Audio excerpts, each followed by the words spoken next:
was hunched over in a moldy motel bathroom, washing my only dress shirt in the sink when my phone rang with the call that would change everything.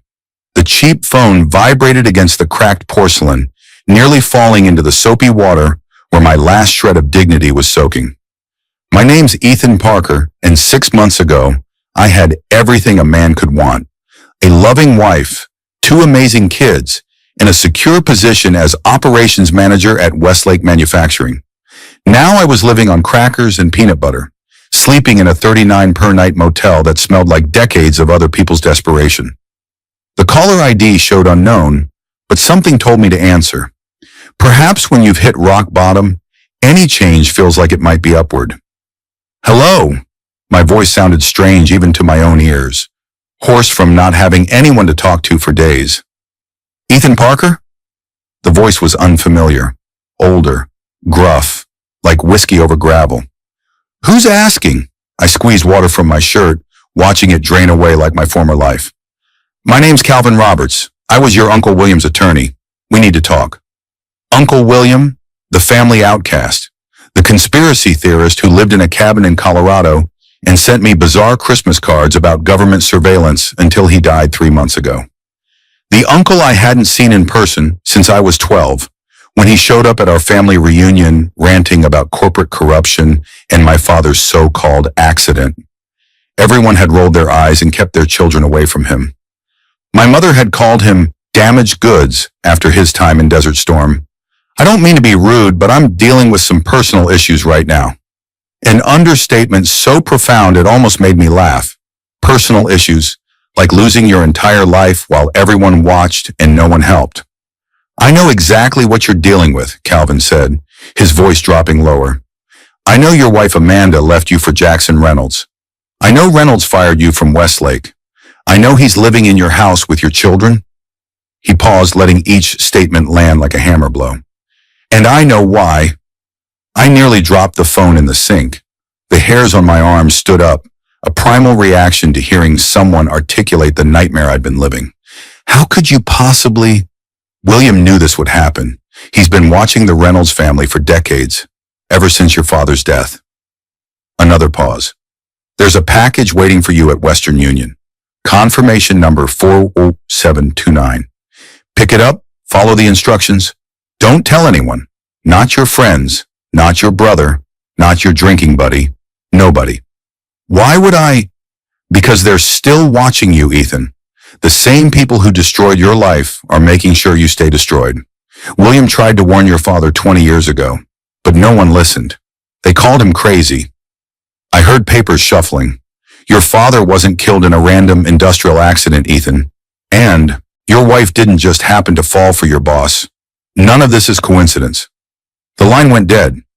I stood in that bathroom, my dress shirt dripping on my shoes, my mind reeling. It had to be a sick joke, some twisted prank. My father's death had been thoroughly investigated, a tragic accident at Westlake when a hydraulic press malfunctioned. I was only 7 when it happened, but my mother had explained everything. The company had paid a settlement. My father was honored with a plaque in the employee break room. But what did I have to lose? My dignity was currently dripping onto the bathroom floor, and my trust in humanity had evaporated the moment I saw Jackson Reynolds' Tesla in my driveway 3 months ago. The Western Union was next to a pawn shop where I'd sold my wedding ring last month. The clerk looked at my rumpled appearance with barely concealed disdain as I gave him the confirmation number.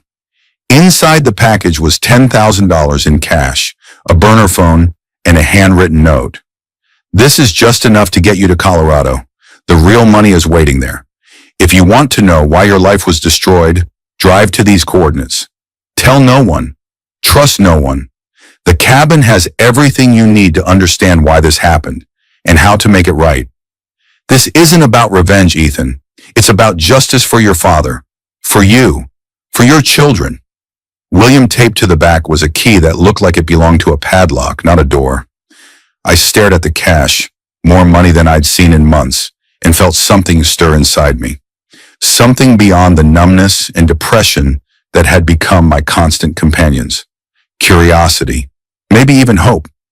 6 months earlier, I was the operations manager at Westlake Manufacturing, overseeing 200 employees who produced precision metal components for the aerospace industry. My office had a window overlooking the production floor. My business cards had a foil logo. At company parties, people listened when I spoke. The company had been my life for 15 years, starting in the mailroom during college and working my way up through determination and attention to detail.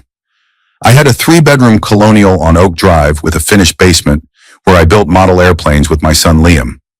Every Saturday morning, we'd work on our latest project, a B-17 Flying Fortress, a Spitfire, a P-51 Mustang, while talking about his week at school.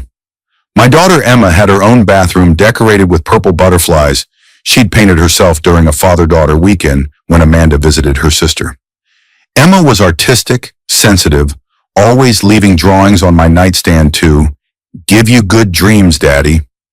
My wife Amanda taught 3rd grade at the elementary school and made lasagna on Sundays. She had been my high school sweetheart, the homecoming queen who surprised everyone by choosing the quiet, studious boy instead of the football captain. We'd been married for 15 years, building what I thought was a perfect life. Her blonde hair had darkened slightly over the years and laugh lines had appeared around her eyes, but to me, she was as beautiful as the day we met, or so I'd thought. Jackson Reynolds took over as CEO of Westlake 3 years ago when his father retired. Old man Reynolds built the company from nothing, turning a small machine shop into one of the largest manufacturers in the state. Alexander Reynolds was a legend, tough but fair, according to company lore. Jackson had his father's ambition but none of his integrity. While Alexander had walked the factory floor daily, learning every employee's name, Jackson managed through fear and intimidation, rarely leaving his corner office except to take important clients to expensive lunches. I remember the first time I saw him looking at Amanda. It was at the company Christmas party. She wore a red dress that hugged her curves, her blonde hair falling in waves over her shoulders. She was laughing at something our friend Sarah said, her head tilted back, exposing the elegant line of her throat. Jackson watched her from across the room like she was already his. When his eyes briefly met mine, there was no shame, no acknowledgement that he was coveting another man's wife, only assessment, like a man calculating the value of property he intended to acquire. I should have recognized the danger then, but I trusted her, trusted our marriage, trusted 15 years of building a life together. The thought that Amanda, who had held my hand through my mother's long illness, who had stayed up all night when Liam had pneumonia, who knew every fear and dream I'd ever had, could betray me was inconceivable. The first sign should have been the late nights at school, preparing for the big state assessment, she said. The new clothes she couldn't quite explain when our budget was always carefully planned. The way she started criticizing everything about me, my ambition, my salary, even the way I chewed my food. Jackson says you're holding yourself back, she mentioned casually over dinner one night, pushing her salad around her plate. He thinks you have potential, but you're too comfortable, too afraid to take risks. I thought she was trying to motivate me. I worked harder, stayed later, brought home more projects, trying to impress a man who was already sleeping with my wife. The bitter irony makes me laugh now, a hollow, painful sound that startles even me when it escapes. The day I found out, I came home early with a migraine. My head felt like it was splitting open, lights causing shooting pain behind my eyes. I've been having more headaches recently, probably from the stress of trying to meet Jackson's increasingly impossible expectations. All I wanted was darkness, silence, and sleep. I saw Jackson's Tesla in my driveway. The silver sedan gleamed in the afternoon sun, an alien spacecraft that had landed in suburbia. My first thought was not suspicion, but concern. Why would the CEO come to my home? Had something catastrophic happened at the plant? Was I being fired? The thought made my already painful head throb more intensely. Walking into my own house felt like stepping into an alternate reality. The television was on in the living room, playing a documentary about deep-sea creatures, strange luminescent fish floating across the screen. But no one was watching.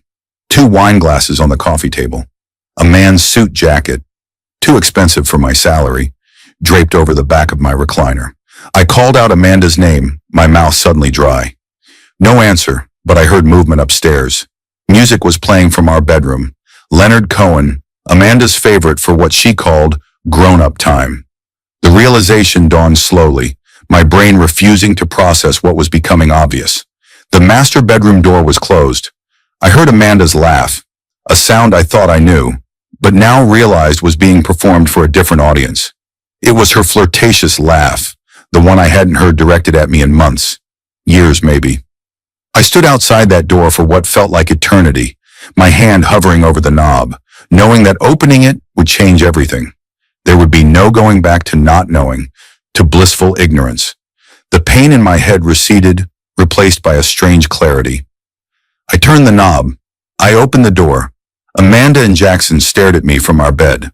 The bed where our children had crawled in on Sunday mornings for family cuddles, where I'd held Amanda when her mother died, where we'd made love thousands of times. Jackson was propped against the headboard, bare-chested, his expensive watch glinting in the afternoon light filtering through the curtains Amanda had sewn herself.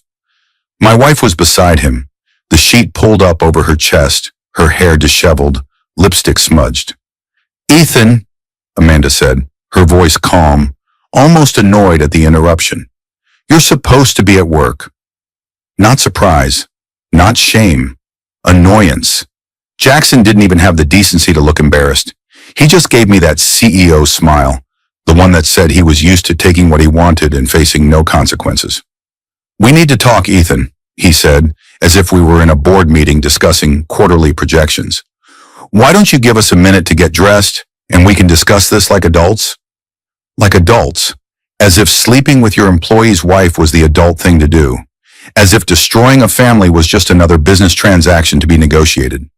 I didn't scream, didn't throw punches, just turned around, walked downstairs, and sat at the kitchen table, staring at my daughter's science project, a volcano that had won first place at school. Emma had been so proud, bouncing around the kitchen when she told me about the blue ribbon. I had helped her with the wiring for the LED lights that made the lava glow red. Now it sat on our kitchen counter, a monument to a family life that had apparently been an illusion. When they came downstairs, Amanda was wearing a silk robe I'd never seen before, dark blue with an embroidered dragon. Jackson had his sleeves rolled up, his tie loosened, looking inconvenienced rather than caught. "This isn't how we wanted you to find out," Amanda said, crossing her arms over the robe I hadn't bought her. "We?" The word felt like acid in my mouth. "Ethan, Amanda and I have developed feelings for each other," Jackson said, his hand on my wife's lower back. "These things happen. People grow apart. I think we can handle this transition professionally." Professionally, as if I'd just been passed over for a promotion instead of finding him in bed with my wife. As if the complete implosion of my life could be managed with the right corporate strategy. "How long?" I asked Amanda, searching her face for any trace of the woman I thought I'd married. She sighed, annoyed at having to provide details. "Does it matter?" "It matters to me." 8 months, she said finally, but emotionally, longer. 8 months, while I was coaching Liam's soccer team, while we were planning our summer vacation to Lake Michigan, while we were celebrating our 15th anniversary at the restaurant where we had our first date, while I was telling my brother Mike that I'd hit the lottery with Amanda, that I was the luckiest man alive. "What about the kids?" My voice sounded strange to my own ears, as if it were coming from someone else. "They'll adjust," Amanda said, twisting a strand of hair around her finger, a nervous habit I'd always found endearing. Now it just seemed calculating. Children are resilient, and Jackson can provide opportunities for them that you never could. Private schools, summer programs, college funds. I looked at her, really looked at her, and wondered if I'd ever known her at all. This woman who could reduce 15 years of marriage to a business transaction. Who could talk about our children like they were assets to be transferred to a more profitable portfolio. "You should go stay with your brother for a few days," she continued, her voice softening in what I now recognized as practiced manipulation. "Give us some space to figure out the logistics. I'll explain things to Liam and Emma." "You want me to leave my own house?" The absurdity of it made me laugh, a sharp, ugly sound. Jackson stepped forward, squaring his shoulders like he was preparing for a difficult negotiation. "Ethan, don't make this more difficult than it needs to be. I've already spoken with HR. Your position is being restructured effective immediately. The severance package is generous. It includes 6 weeks of pay and continuation of benefits through the end of the month.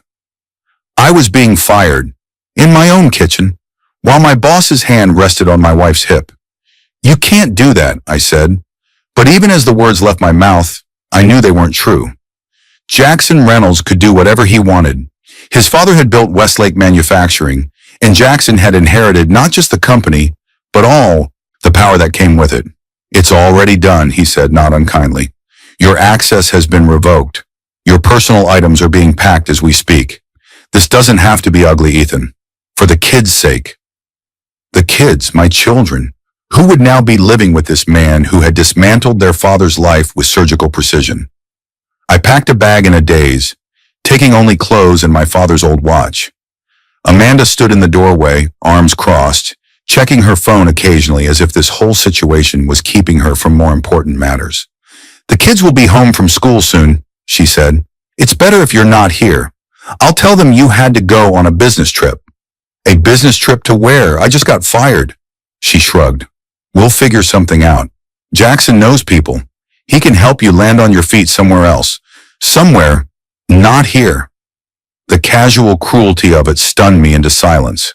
I looked around our bedroom, the photos on the dresser, the mismatched lamps we'd bought at different garage sales, the quilt Amanda's grandmother had made for our wedding, and realized I was being erased from my own life. I drove to my brother Mike's apartment, explained the situation between gulps of the whiskey he poured me. He offered his couch, said I could stay as long as I needed, but I could see the calculation in his eyes. Mike worked at the bank that held Westlake's accounts. His promotion to branch manager was pending. Having his disgraced brother sleeping on his couch could complicate things. "This is insane," he said, refilling my glass. "Amanda wouldn't do this. There must be some explanation." But there wasn't. 3 days later, Amanda's lawyer served me with divorce papers. She wanted the house, primary custody of the children, alimony, and child support, all from a man who no longer had an income. The papers referred to irreconcilable differences, as if what had happened was just a mutual growing apart rather than a calculated destruction. The restraining order came a week after that. According to Amanda's sworn statement, I had a history of unpredictable behavior and concerning outbursts. The evidence? I'd punched a wall once when we were in college, after my basketball team lost the championship. And apparently I'd been displaying erratic behavior at work, according to statements from colleagues I thought were friends. The judge, who I later learned played golf with Jackson every Sunday, granted the temporary order. I wasn't allowed within 500 feet of my own home. Couldn't see my children except during supervised visits at the Family Services Center. Couldn't contact Amanda except through her attorney. My brother's girlfriend started leaving hints about personal space and temporary arrangements. My savings dwindled. I moved to the Red Roof Inn, then to the even cheaper Starlight Motel when the money got tighter. My former co-workers stopped returning my calls. The few interviews I managed to land mysteriously fell through after reference checks. It was as if I'd been erased from my own life, replaced by a wealthier, more powerful model who now slept in my bed, lived in my house, and was playing father to my children.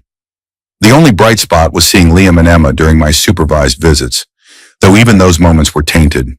They arrived with new clothes, new toys, stories about trips to places I could never afford to take them. Emma, at 9, was adaptable but confused. Liam, 12 and angry, asked questions I couldn't answer. "Why don't you fight harder to come home?" he demanded during one visit, his voice cracking with emotion. "Mom says you're choosing to stay away." What could I say? That a piece of paper kept me away? That their mother had systematically dismantled our family? That the man now living in our house had orchestrated my professional and personal destruction? That the entire legal system seemed aligned against me? Instead, I hugged him, promised things would get better, and died a little inside knowing I had no power to make that promise come true. During one particularly painful visit, Emma handed me a drawing she'd made. It showed 4 stick figures, a tall man in a suit labeled Jackson, a woman with yellow hair labeled Mom, and 2 smaller figures labeled Liam and Emma. Off to the side, separated by what appeared to be a wall, was another figure labeled Dad. Above it, in her careful 3rd-grade handwriting, "My family now." I folded the drawing carefully and put it in my pocket. That night, alone in my motel room, I stared at it until my vision blurred. Then I went to the bathroom and vomited until there was nothing left inside me. The next morning, I seriously considered ending it all. What was left to live for? My career was destroyed, my reputation ruined, my family taken. I sat on the edge of the motel bed, my father's old service revolver, the one possession of his I'd kept, heavy in my hands. One bullet, one moment of courage, one end to the pain. The phone rang. It was Calvin Roberts calling from the burner phone he'd included in the package. "Did you get the money?" "Yes," I said, setting the gun aside. "Are you coming to Colorado?" "I haven't decided." "Decide quickly," he said. "They're moving faster than we anticipated." "Who's moving? What are you talking about?" "Jackson Reynolds just filed to adopt your children. Amanda's supporting it. They're trying to terminate your parental rights entirely." The words hit me like physical blows. Terminate my parental rights. Erase me completely. Take away even the supervised visits that kept me going. "How do you know this?" William had sources, good ones. The petition was filed yesterday. He paused. "This was always the end game, Ethan. It's not about your wife or your job. It's about your children, about control." "Control of what?" "Come to Colorado, find out." I looked at the gun, then at Emma's drawing. The choice crystallized. I could die here, alone and defeated, or I could fight, not just for myself, but for my children, for the truth. "I'll leave tonight," I said. I drove through the night from Ohio to Colorado, stopping only for gas and coffee. The $10,000 felt like a fortune after months of counting pennies. I bought new clothes, got a haircut, ate real food in restaurants instead of vending machine sandwiches. With each mile, I felt more human, more capable, more determined to uncover whatever mystery Uncle William had left for me. The coordinates led me deep into the mountains, to a property so remote my phone lost signal 20 miles back. The dirt road ended at a gate with a no trespassing sign. The key from William's envelope fit perfectly. Beyond the gate, the road wound another mile through dense forest before opening to a clearing. There stood not the rustic cabin I'd expected, but a modern mountain home with walls of glass reflecting the surrounding pines. Solar panels lined the southern exposure, a satellite dish perched on the roof. This was not the home of a recluse. This was the fortress of someone who wanted to stay connected while remaining hidden. Inside, it was a contradiction. Beautiful contemporary furniture alongside walls covered in papers, photographs, and maps connected by red string, like something from a detective show. One entire room was filled with filing cabinets, computer equipment, and locked safes. On the kitchen counter was an envelope with my name on it. "Ethan, if you're reading this, I'm dead, and everything I feared has come to pass. They've taken everything from you, just as they took everything from your father. The difference is you're still alive to fight back. Your father wasn't killed in an accident. He was murdered because he discovered that Alexander Reynolds was stealing from their partnership. The hydraulic press was sabotaged. I tried to get the police to investigate, but Reynolds owned everyone in that town. I've spent 20 years building this case. The evidence is all here. The shell companies Reynolds used to hide assets, the bribes to local officials, the real ownership documents for Westlake Manufacturing. Half that company belongs to you, Ethan. Always has. Your wife didn't fall in love with Jackson Reynolds by accident. She was placed in your life when you were both in college. Reynolds has been planning this for years. Marry you to someone he controls, wait for you to have children, then destroy you completely so you'd never be in a position to claim what's rightfully yours. The second safe contains $2 million in cash. The third contains the original partnership agreement between your father and Alexander Reynolds, plus a documentation of all the crimes committed by both Reynolds men to keep control of the company. What you do with this information is up to you. Take the money and disappear, or take everything back. Your Uncle William, I sat on the kitchen floor, reading and rereading the letter, feeling like I was losing my mind. It sounded insane. A decades-long conspiracy? Amanda as some kind of plant? My father's accident actually murder? But then I started opening the safes using the combinations provided in separate envelopes. The money was real, stacks of hundreds neatly banded. The documents were real too. Photocopies of the original partnership agreement showing my father and Alexander Reynolds as equal owners of what was then called R&P Manufacturing, insurance policies, police reports, maintenance records for the hydraulic press that killed my father, showing it had been inspected and cleared the day before the accident. Most damning were the financial records showing how the Reynolds family had diverted profits through shell companies, fraudulently diluting my father's ownership stake after his death.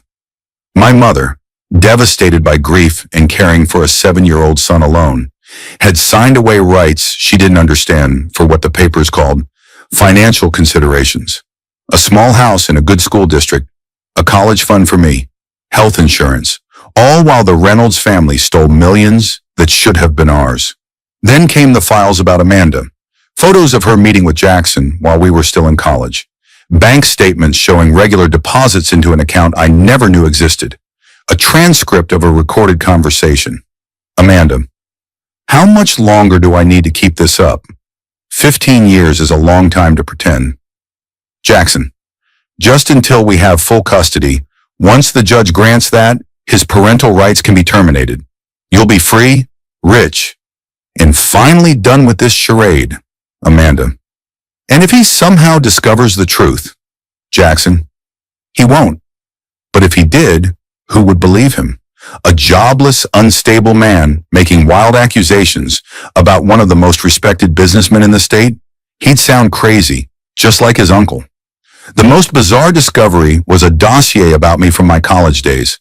Psychological assessments, dating history, family background, notes about my suitability and predictability. They had studied me like a lab rat before sending Amanda to become my girlfriend. The woman I loved, the mother of my children, had been selected for me by the man who murdered my father. I spent 3 days in that house, barely sleeping, going through every document, listening to every recording. My entire adult life had been a lie. My marriage, my career, even my father's death, all manipulated by the Reynolds family. The rage came in waves, overwhelming in its intensity. I broke things. A lamp, a coffee mug, my own knuckles against a wall. Then came the despair, the sense of violation so profound I could barely breathe. How do you process learning that your entire existence has been controlled by unseen hands? That your most intimate relationship was a fiction? That your children, the only true thing in this web of lies, were conceived as part of a grand scheme? On the third night I sat, on the deck overlooking the forest, a glass of Williams' expensive scotch in my hand, and considered my options. Option 1, take the money and disappear.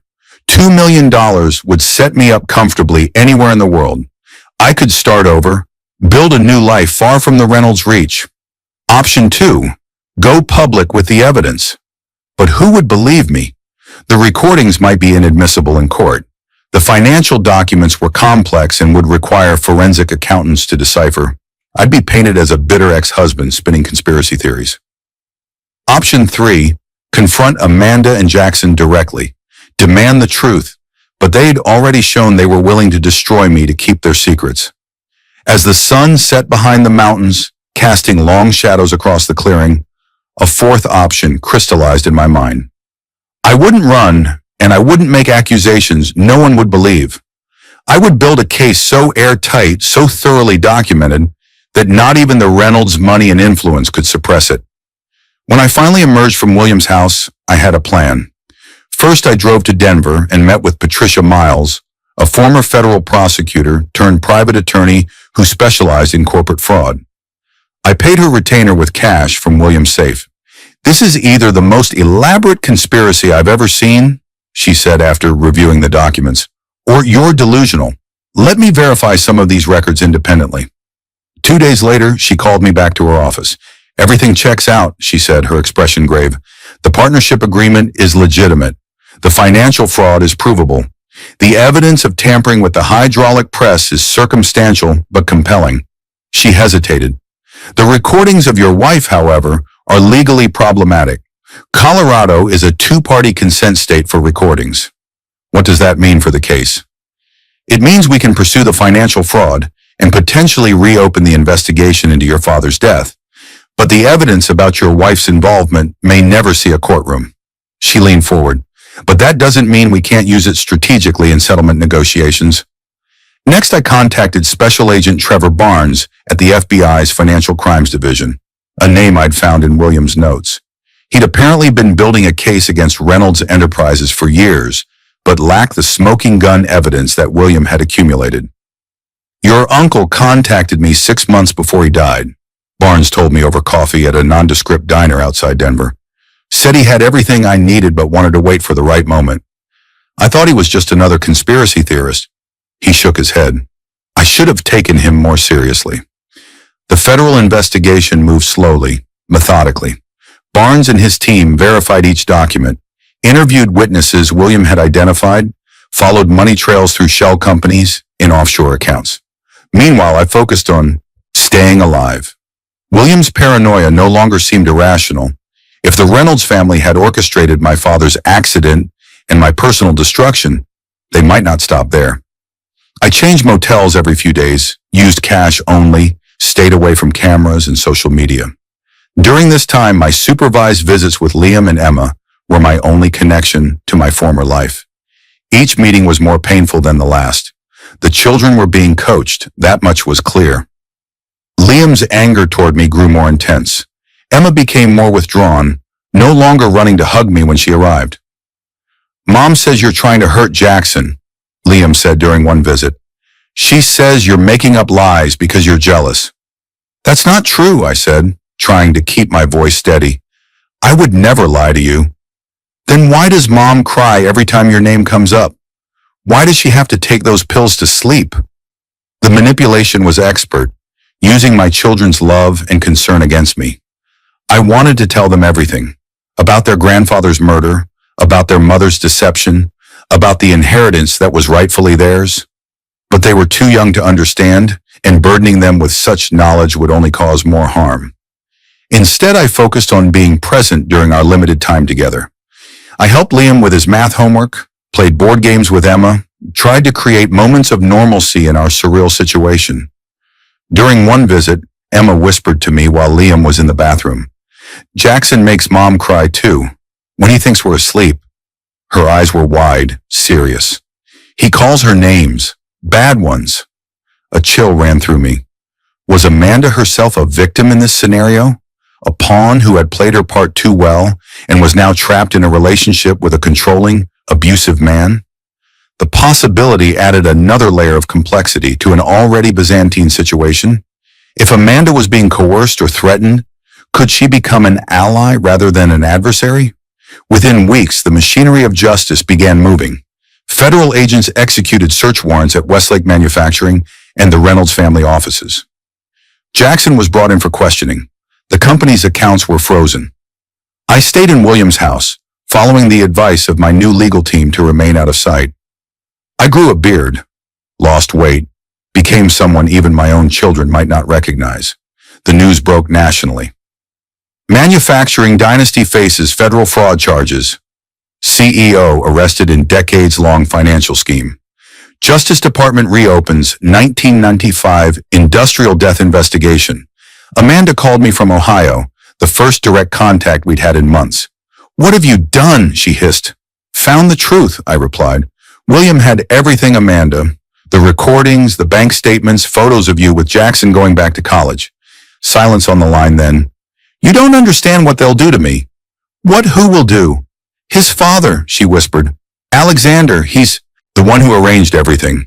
He found me in my freshman year, offered to pay off my student loans, set me up for life if I just got close to you." "Why me?" "Because of who your father was, what he knew, what he left behind." Her voice cracked. "I didn't know they were going to kill him, Ethan. I swear. I thought it was just about the company. You let me believe you loved me for 15 years. You had children with me. I didn't have a choice," she cried. "By the time I wanted out, we had Liam, and Alexander said he'd ruin me, take everything, make sure I never saw my son again. Then when Emma came, it got more complicated. The children were the whole point, Ethan. They needed your heirs, your bloodline, to fully secure the company. So instead, you helped them do that to me." "I'm sorry," she said, and for the first time since this nightmare began, she sounded sincere. "I never meant for it to go this far. I never thought they'd take everything from you. What did you think would happen? I thought we'd just divorce, that you'd get shared custody, that Jackson would take over the company, and that would be enough." She paused. "But then Alexander got sick last year. Terminal cancer. He became obsessed with tying up loose ends before he died. That's when they decided to destroy you completely. And you went along with it. You don't say no to Alexander Reynolds, not if you want to keep breathing." Her voice lowered. "He killed your father, Ethan. He had his mistress's husband eliminated when the man became inconvenient. He ruined a judge who ruled against him in a civil case. The man's daughter overdosed. His wife was found with child pornography on her computer. Both lies, but effective ones. Why are you telling me this now? Because I'm scared. Because Jackson isn't his father. He's worse, more volatile, less controlled. He hit me last week when the FBI took the company's servers. He threatened the children." My blood ran cold. "He threatened Liam and Emma?" "Not directly, but he said if I didn't cooperate, accidents happen to children all the time. I've moved the kids to my sister's in Cincinnati, told Jackson it was to protect them from press attention. What do you want from me, Amanda? Protection, immunity, a chance to make this right. You want to testify?" "I want to live," she said simply, "and I want my children to live, whatever that takes." The deposition took place in Patricia Miles's office. For 8 hours, Amanda detailed the entire scheme, how Alexander Reynolds had recruited her, how they planned my professional destruction, how Jackson had initiated their affair on his father's instruction, how they manipulated evidence to obtain the restraining order. She revealed that Alexander Reynolds had been systematically eliminating or neutralizing anyone who might threaten his control of Westlake Manufacturing for decades. My father was just one of many victims. The company's success was built on fraud, intimidation, and occasionally murder. When she finished, she looked hollowed out, a shell of the confident woman who had dismissed me from our kitchen months earlier. "What happens to the children?" she asked quietly. "They come home," I said. "To their father." "And to me?" Hope flickered across her face. "That depends on the prosecutors, and on whether I ever believe a word you say again." Her immunity deal required full cooperation. She wore a wire to meetings with Jackson, recorded phone calls with Alexander Reynolds from his hospital bed, provided access to financial records, emails, offshore accounts. The evidence was damning. Alexander Reynolds died before he could be arrested, but Jackson and several company executives were charged with multiple felonies: fraud, tax evasion, conspiracy. The investigation into my father's death was reopened, with the medical examiner now concluding it was homicide by industrial sabotage. The most surreal moment came when I returned to my hometown for the first time in months. The same people who had shunned me now nodded respectfully. Former colleagues who'd ignored my calls suddenly remembered our friendship. The bank that had denied me a loan now offered preferential rates. I declined them all. My focus was singular: regaining custody of my children and rebuilding their sense of security. The legal battles took nearly a year. The criminal cases against Jackson Reynolds and his associates resulted in guilty pleas to avoid longer sentences. 15 years for Jackson, with no possibility of parole for at least 10. The civil case restored my 50% ownership of Westlake Manufacturing, now worth approximately $55 million. Amanda avoided prison by turning state's evidence, but lost custody of our children. The psychological evaluations showed the damage her lies had done, particularly to Liam, who had believed I abandoned them. "I never meant to hurt them," she told me during a supervised exchange of the children's belongings. "I thought I was giving them a better life. By taking away their father?" She had no answer for that. Rebuilding trust with my children was the hardest part. Emma, younger and more resilient, adjusted more quickly. She still had nightmares, still asked difficult questions about why people lied and whether anyone could be trusted, but her natural optimism helped her heal. Liam's anger took longer to fade. He'd been old enough to understand betrayal, but too young to process its complexity. He'd believed the worst about me because the alternative, that his mother had lied to him, was too painful to accept. "Why didn't you tell us what was happening?" he asked one night as I tucked him into bed in our new home, a modest 4-bedroom house far from our old neighborhood. Because I didn't know the truth myself, I answered honestly. And then when I found out, I needed to make sure I could protect you both. Mom said you were weak, he said, his eyes searching my face. But you fought back. You won. I sat on the edge of his bed. This wasn't about winning or losing, Liam. It was about truth, about making things right. Sometimes the people we trust most let us down. That doesn't mean we stop trusting. It means we learn to be careful about who deserves that trust. Do you hate Mom? He asked, the question that had clearly been weighing on him. No, I said after a moment.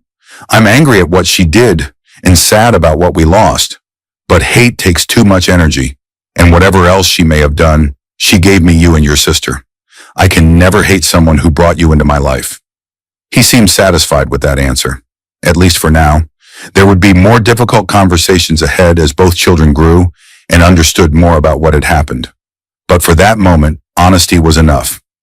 I sold my share of Westlake back to the company once new leadership was installed. Used the money to start Parker Precision, a smaller operation focused on quality over quantity. Hired some of my former colleagues who'd been caught in the fallout of the Reynolds collapse.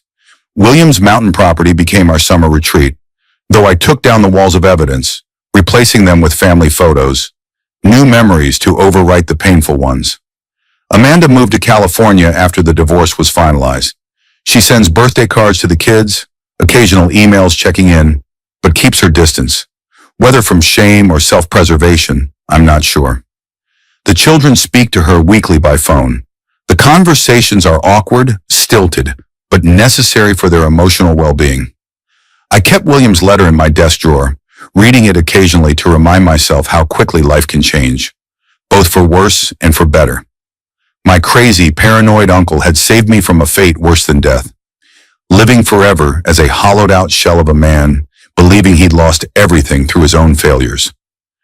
Sometimes I stand in the doorway of my children's rooms at night, watching them sleep, and think about how close I came to losing them forever. How a conspiracy set in motion, before I was even out of college, nearly destroyed 3 generations of my family. But it didn't, because William refused to be silenced. Because the truth, no matter how deeply buried, eventually finds its way to the surface. Last week I took Liam and Emma to the cemetery where my father is buried. We cleaned his headstone, left fresh flowers, and I told them the real story of their grandfather. Not the sanitized version of a workplace accident, but the truth of a man who refused to be cheated, who stood his ground against corruption, who unwittingly set in motion events that would echo through decades. He would be proud of you, Dad, Emma said, slipping her hand into mine. Looking down at my children, the only truly good things to come from years of lies, I realized that sometimes losing everything is the only way to discover what truly matters. The Reynolds family took my marriage, my job, my reputation, and nearly my children. But in the end, they gave me something unexpected, the truth and the chance to rebuild my life on a foundation of something real. My name is Ethan Parker. 6 months ago, I was sleeping in a cheap motel, separated from my children, betrayed by my wife, destroyed by my boss. Today, I'm a business owner, a full-time father, and a man who knows exactly who he is and what he's fighting for. The lies nearly buried me. The truth set me free. If you like this story, please click the hype button. This video deserves to be popular. Have a nice rest.